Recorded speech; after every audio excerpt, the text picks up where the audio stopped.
तो आप किसी भी बड़े से बड़े लक्ष्य को प्राप्त नहीं कर सकते। जिस दिन आपने संकल्प शक्ति के ऊपर काम करना चालू कर दिया, उसी दिन आप हर सारे संकल्पों को प्राप्त कर लेंगे। जितने भी आपके बड़े से बड़े लक्ष्य हैं, सभी को आप प्राप्त करते जाएंगे, चाहे कोई सा भी एंट्रेंस हो, चाहे कोई भी चीज़ हो। मुझे एक बहुत अच्छा प्रसंग याद आ रहा है संकल्प शक्ति पे। एक राज्य में एक राजा हुआ जिसकी अर्थव्यवस्था काफ़ी ज़्यादा नीचे की तरफ जा रही थी, डाउन जा रही थी। उसने राज्यसभा बुलाई अपनी और सारे मंत्री को इकट्ठा किया और आदेश दिया कि आप पूरे राज्यवासियों को आदेश जारी कीजिए कि सभी के सब क्या करेंगे, एक संकल्प लेंगे। सबको एक एक संकल्प लेने के लिए उन्होंने आदेश जारी किया। पूरे राज्यवासियों ने एक दिन उसकी तिथि निश्चित की गई। सारे राज्यवासियों ने अपना अपना संकल्प लिख के मंत्री को सौंप दिया। जिस मंत्री को सौंपा तो जब राज्यसभा दोबारा बुलाएगी तो राजा ने कहा कि सबके संकल्प आ गए। मंत्रियों ने कहा कि सबके संकल्प आ गए, लेकिन एक व्यापारी रह गया जिसका नाम राम सेवक है। राम सेवक को ऐसा लगता था कि वो हमेशा बहुत ही समृद्ध है, बहुत बड़ा व्यापारी है और वो आर्थिक तौर पे राजा के उसमें दान भी करता है, तो आर्थिक सहायता तो कर ही रहा है अपने राज्य की, तो उसको संकल्प लेने की क्या आवश्यकता है। राजा का आदेश था, राजा ने राम सेवक को बुलाया। राम सेवक दरबार में उपस्थित हुए। राजा ने कहा कि आप संकल्प क्यों नहीं ले रहे। राजा के आदेश पे उसको संकल्प, वो मना कर सकता नहीं था राजा को, तो राजा के आदेश पे उसने एक संकल्प ले लिया। उसने कोई ऐसा बड़ा संकल्प नहीं था, उसने बस ऐसे ही अनचाहे मनचाहे तरीके से उसने कह दिया कि ठीक है, मेरे घर के सामने मेरा पड़ोसी रहता है एक कुम्हार जिसका नाम दीवान है, मैं जब तक उसकी शक्ल देखूंगा नहीं, सुबह उसको देख नहीं लूंगा, तब तक मैं ना अन्न ग्रहण करूंगा ना जल ग्रहण करूंगा। उसने ये छोटा संकल्प लेकर राजा के पास से आ गया। जब राजा के पास से आ गया तो नित्य प्रतिदिन उसको अगले दिन से उसने ये कार्य चालू किया। कुम्हार को देखता, उस दीवान को देखता और देख के अपना अन्न जल ग्रहण करके जो भी अपना कार्य होते थे व्यापार की तरफ निकल जाता था। ऐसा करते करते साल, 2 साल, 3 साल बीत गए।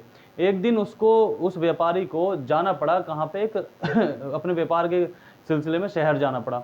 शहर गया तो शाम को देर हो गई, रात में वो वहीं पे रुक गया शहर में। जब शहर में रुका तो उसे याद आया कि मुझे तो सुबह जो अन्न जल ग्रहण करूंगा, मैं तो कुम्हार को देख के अन्न जल ग्रहण करूंगा। तो जब उसको ये याद आया तो वहाँ से निकला शहर से सुबह सुबह, तो आते आते उसको काफ़ी देर हो गई और देर से हो गई तो उसको भूख भी लगने लगी रास्ते में। हालांकि उसने अन्न जल ग्रहण नहीं किया। जैसे वो घर में घुसा और उसने कहा कि उसकी धर्मपत्नी ने कहा कि कुछ अन्न जल ग्रहण कर लो। वो कह रहा रुक जाओ, बस अभी आया मैं, अभी 2 मिनट में आया। जैसे वो सामने अपने पड़ोसी के यहाँ देखा, उसने झांका, वो दीवान, वो कुम्हार वहाँ पे था ही नहीं। उसने उसके घर में पता किया कि भाई कुम्हार कहाँ गया, दीवान कहाँ गया। उसने कहा कि मिट्टी लेने, बर्तन बनाने के लिए मिट्टी लेने जंगल में गए हैं।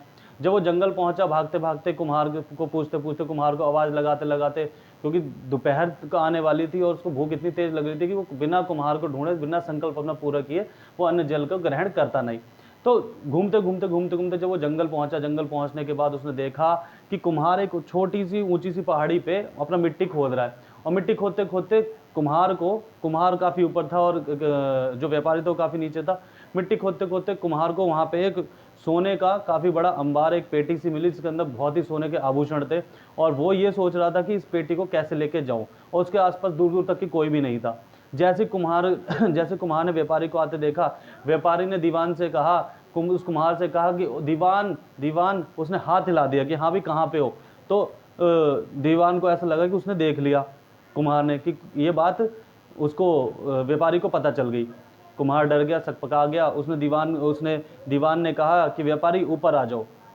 जब वो व्यापारी धीरे धीरे ऊपर गया, कि भाई उसे तो शक्ल देखनी थी व्यापारी को, वो ऊपर चढ़ता चला गया।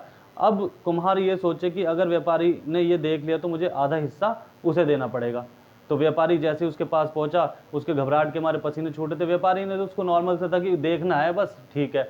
तो उसने कह दिया कि ठीक है ऊपर आ जाओ। व्यापारी धीरे धीरे ऊपर गया उसके पास, और वहाँ पे देखा कि भाई सोने का अंबार लगा हुआ है पेटी में।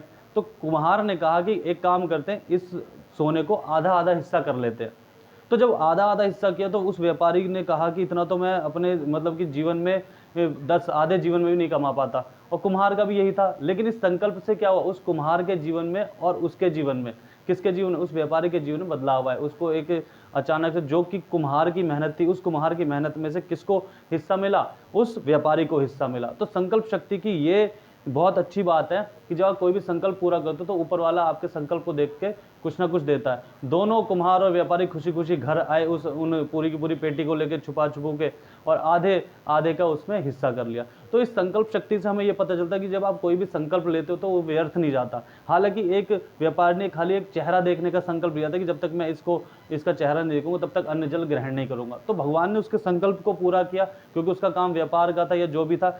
कुम्हार जो था उसका अकेले का हिस्सेदार था, लेकिन उससे हिस्सा व्यापारी को हिस्सा क्यों मिला? क्योंकि व्यापारी का संकल्प चल रहा था। व्यापारी का संकल्प उस कुम्हार की मेहनत से काफी बड़ा हो गया था, क्योंकि वो डेली उस कुम्हार को देखता और फिर चाय पानी अपना जल ग्रहण करता। तो जीवन में संकल्प शक्ति बहुत इंपॉर्टेंट है। आपको कहाँ से क्या आभूषण, क्या चीज मिल जाए, क्या मार्ग मिल जाए, आपको खुद नहीं पता कि ऊपर वाले ने आपके लिए क्या नियत कर रखा है। जीवन में कभी एक एग्जाम में भी फेल हो, संकल्प लेने के बाद दूसरे एग्जाम में भी फेल हो, तो हो सकता है कि आप तीसरे एग्जाम में जरूर क्लियर हो, क्योंकि ऊपर वाले ने आपको उस पर्टिकुलर एग्जाम के लिए, उस पर्टिकुलर जगह के लिए आपको नियत कर रखा है कि आप वहीं पे जाएंगे।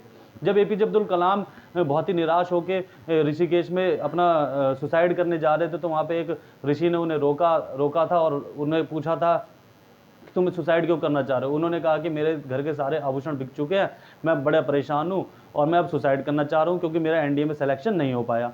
उन ऋषि मुनि ने उनसे कहा कि बेटा, अगर तुम्हारा एनडीए में सिलेक्शन नहीं हो पाया तो कोई बात नहीं, जो भगवान है, नियति है, तुम्हें किसी और चीज़ के लिए भेजा है। और आज हम सब जानते हैं कि missile man APJ Abdul Kalam के नाम से उनको जाना जाता है, हम लोग उन्हें जानते हैं। तो ये बहुत ही अच्छी बात है कि अगर हम अपने संकल्पों पर चलें तो कोई बड़े से बड़ा लक्ष्य भी हमें छोटा नजर आता है। तो आप अपने संकल्प पे चलिए और इसी लक्ष्य के साथ ही अगर आप बढ़ते रहेंगे धीरे धीरे, तो आपको बहुत ही अच्छा लगेगा।